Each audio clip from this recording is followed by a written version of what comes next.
Hello, this is John from caverprogramming.com, and in this tutorial we're going to look at tables in Java. So what I'm going to do is I'm going to replace this text area here with a JTable. So to start off with, I'm going to create a panel to hold the table. So let's create a new class, and I'll call it table panel. And I'll make it extend JPanel, and add the import, and then let's give that a constructor, so public table panel. And now I'm going to give this a private instance of JTable, so JTable table, and in the constructor I can say table equals new JTable. Add the import, and let's set the border, the layout to border layout. So set layout new border layout. So I just want to add the table in the middle here, and border layout will do the trick. So I can say add table and border layout dot center. There we go. And now back in my main frame I can add that into the main frame. I can say here private table panel. So I've added an instance variable to the main frame of my new class, and down here where I create the different panels I can say table panel equals new table panel, and of course down here I need to add it to the main frame, and for the moment I'm just going to replace text panel. And later on we'll bring text panel back when I show you how to use tabs, but for the moment that will do. So if I just run that, it doesn't look like anything at the moment, and that's because we've got to get the data into it somehow. And there are various ways of doing that. You could use a default table model, but I'm going to do it a slightly different way. In my table panel, well actually first things first, I'm going to actually create a new class in this GUI package here.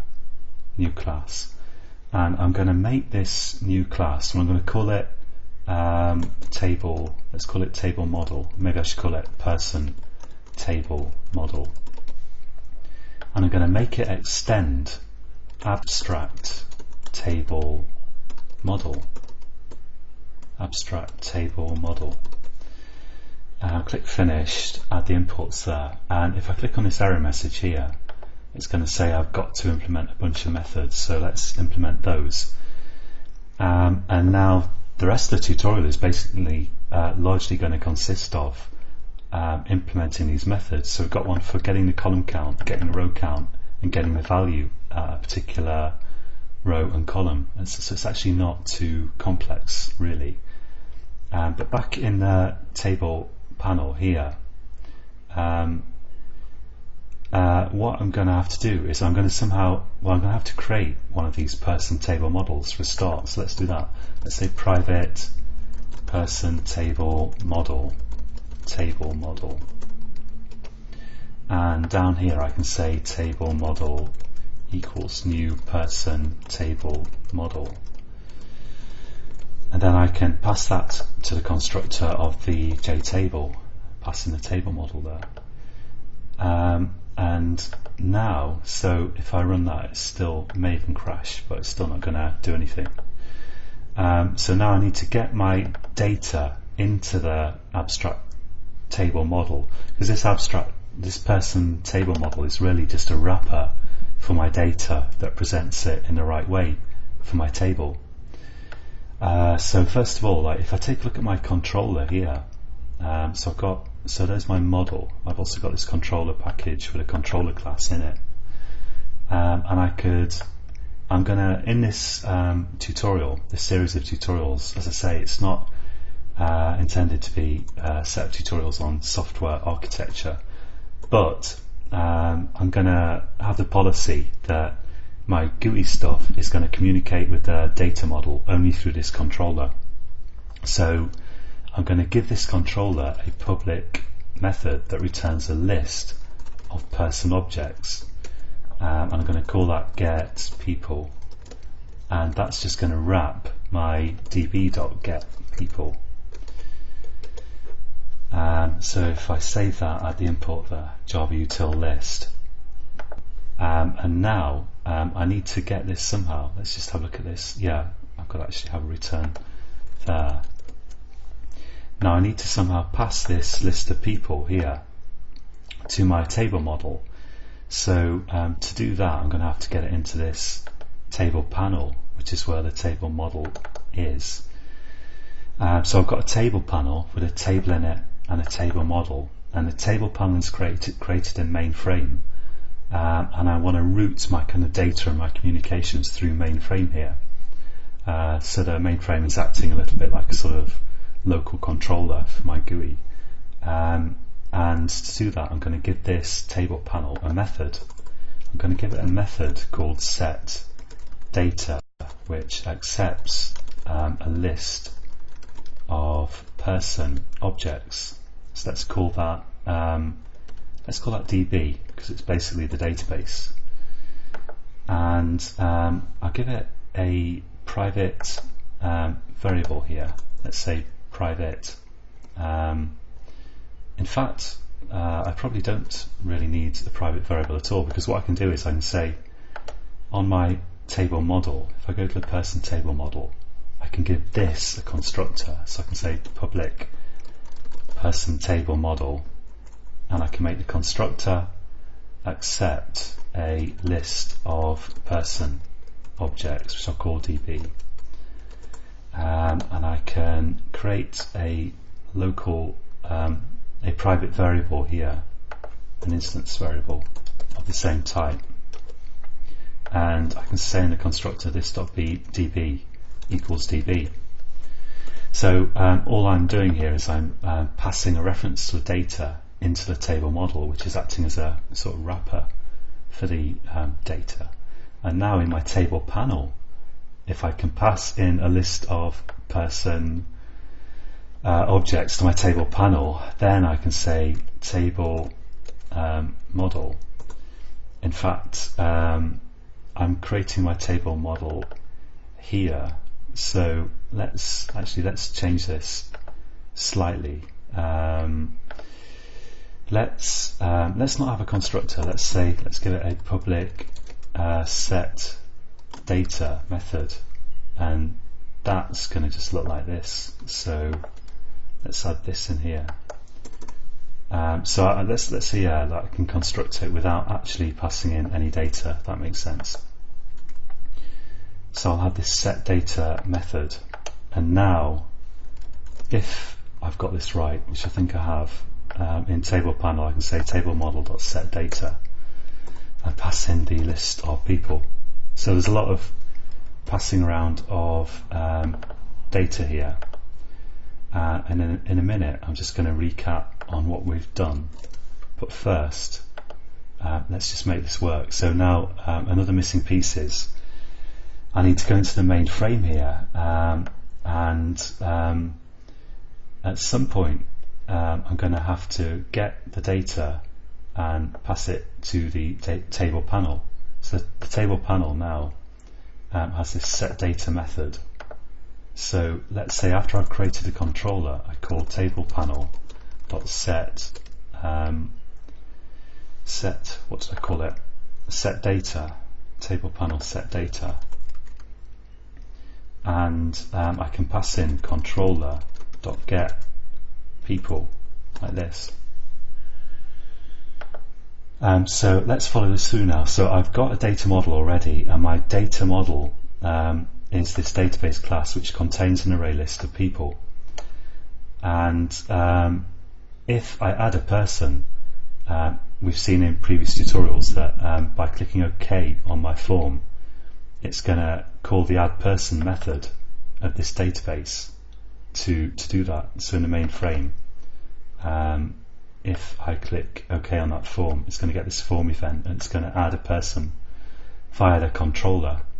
And the controller's got this add person method, which turns the person event object into the right form for the data model and adds it to the data model. Now also in the main frame, I can use the controller get people method to get my list of people, and I can then add it to the table panel. I can say table panel.setData controller.getPeople.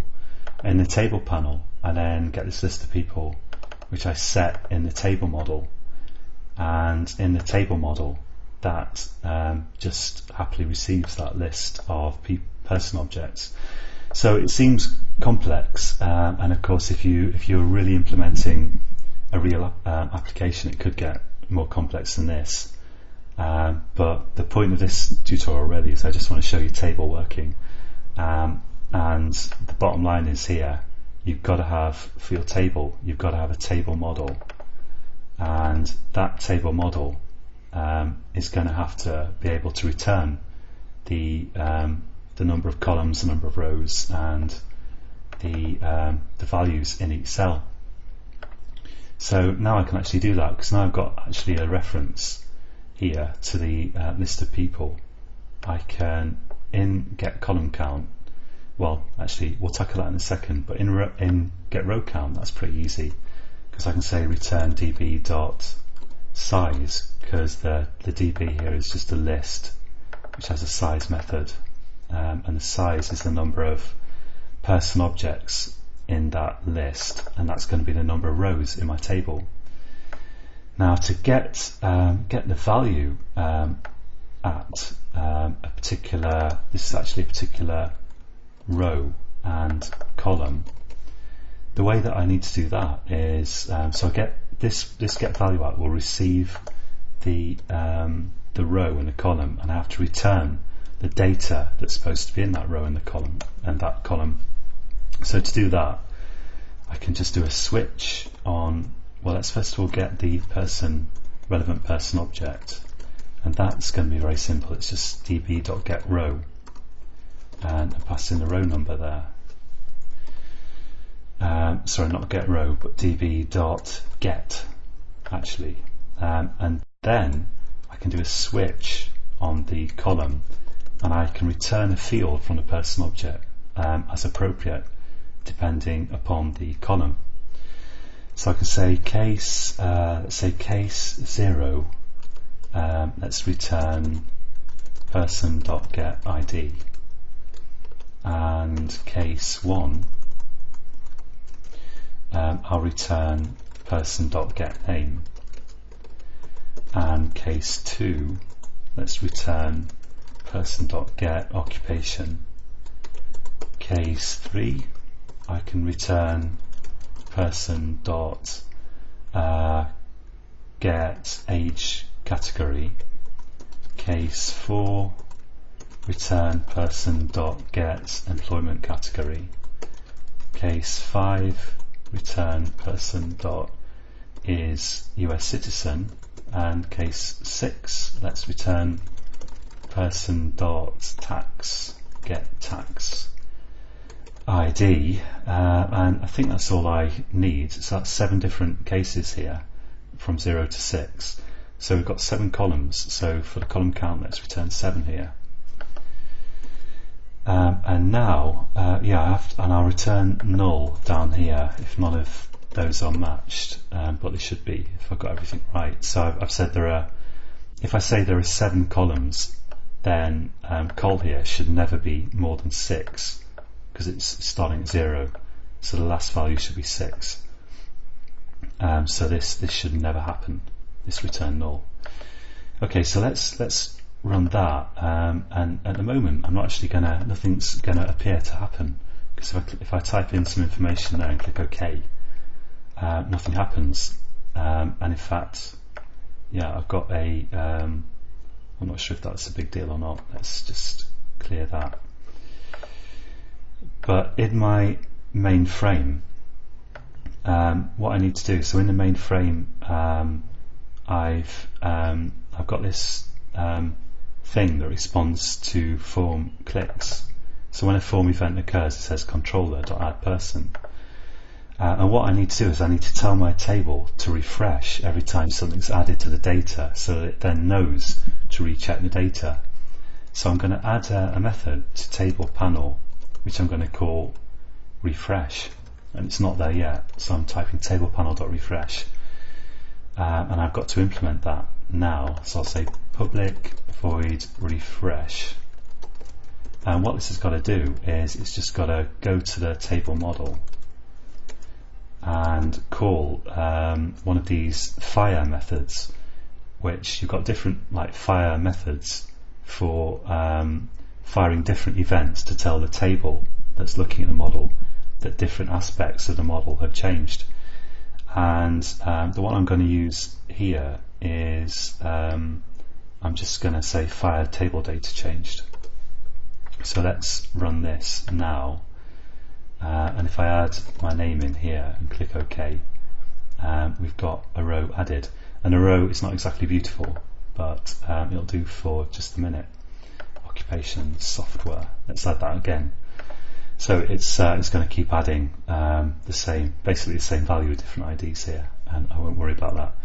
Now, one last thing for this tutorial is I'm going to add a column header to this table, and the way to do that is in my table panel. Usually tables should be in a scroll pane, so where I add it to the table panel, I'll say new JScroll pane. Tables are really designed to be in scroll panes, in JScroll panes. And then I'm going to go to the table model here, and I'm going to right click here, and I'm going to go to override implement methods, so source override implement methods, and I want to override a method here called get column name. So let's take that, click OK, and this receives the index of a column and returns the name of a column. So now I can have like up here a list of column names. So let's say private string col names. That can be an array of strings like this,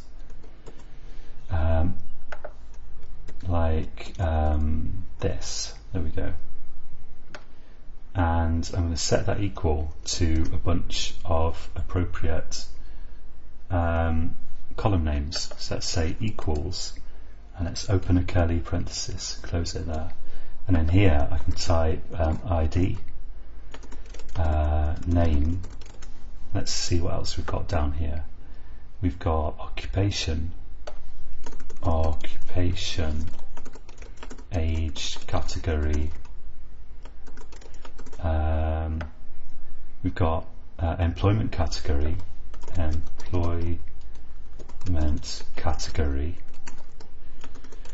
US citizen, and tax ID, tax ID. Let's try that. And then here I'm going to just return col names and open a array reference bracket and put in the column there. And again, this should never go off the end here, because there are 1, 2, 3, 4, 5, 6, 7. There are 7 column names, and I've said that there are 7 columns. So when it asks for the column name, it shouldn't ever exceed 6, because it's starting from 0. Now if I run that, we've got the column names here. Let's just expand that, and if I add some data in there, John software trainer, and click OK, then it adds me in there. Now that'll do for the moment, and in the next tutorial, because I want to build up a little bit of data to work with, we're going to look at how you can save this data just by exporting it to a file. So we're going to implement this stuff basically that we have from the file menu. We're going to look at serialization that allows you to save objects like really easily with minimal effort, and we're going to basically make these menu items work so that you can export and import data. And later on we'll connect this to a database, but that will do for the moment. And once we've got that working, we can do a bit more stuff with this table. So that's it for this tutorial. I appreciate that this was pretty complex, but the essence of it isn't too complicated, and it's basically just, if you've got a table, you need a table model, and my table model extends abstract table model, and then you just fill in all the columns, or the methods that you need to implement, and they're pretty simple really. Get column count, get row count, and get value at is the one that gets the data for the row and column. And the only little complication really was that if you actually update the data in your table, you've got to call some kind of fire event method on the table model to actually tell the table that's looking at that model to refresh itself. Okay, I think that's quite enough for this tutorial. So in the next tutorial, as I say, we'll look at serialization, which isn't strictly speaking a part of Swing, but it's going to be very useful for this application. So join me again then, and until next time, happy coding.